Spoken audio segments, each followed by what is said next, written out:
সেলিম এখানে? হাসি? সে তাহলে শাকিলের বোন? সেলিম, এটা আমার ছোট বোন হাসি। আসুন, ভিতরে আসুন। তোমাকে এইভাবে হঠাৎ আমাদের বাড়ি দেখবো এটা আমি কখনোই ভাবিনি। ভেবেছিলাম তোমার সঙ্গে হয়তো আমার আর কোনোদিনও দেখা হবে না। আমি তোমায় অনেক খুঁজেছি, আর তোমার ফোনটাও সুইচ অফ ছিল। আমিও তোমায় অনেক খুঁজেছি। আচ্ছা, তুমি আমাকে দেখে ওইভাবে চুপচাপ হয়ে গেলে কেন? মনে হচ্ছিল তুমি আমাকে চেনোই না। শাকিল আমার সবচেয়ে কাছের বন্ধু, আর তুমি ওর বোন।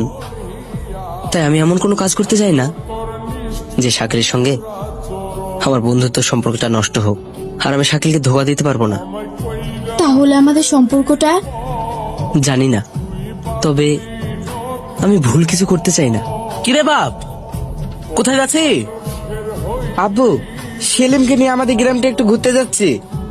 বাহ, খুব ভালো। শোন, কালকে হাসিকে বিয়ের জন্য দেখতে আসবে।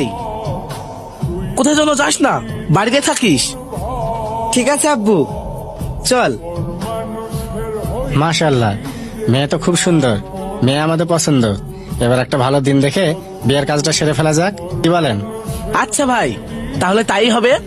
কিরে হাসি, এইভাবে চলে আসলি কেন? মা, আমি এই বিয়ে করতে পারবো না। কি বলছিস তুই?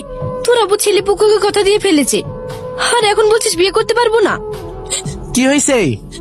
আব্বু, আমি এখন এই বিয়ে করতে পারবো না। বিয়ে করতে পারবি না মানে? কি বলছিস এসব? কিন্তু কেন? আব্বু, আমি একজনকে ভালোবাসি। ভালোবাসিস? কই, এই কথা তো আগে বলিসনি। কাকে ভালোবাসিস? কে সে? কে সে, সেটা এখন আমি তোমাদেরকে বলতে পারবো না। কিন্তু তোমরা আমাকে এখন বিয়ের জন্য ফোর্স করো না। এখন আমি ওদের কি জবাব দেব? তাহলে ওদের কল করে বলে দাও হাসি এখন বিয়ে করতে চায় না।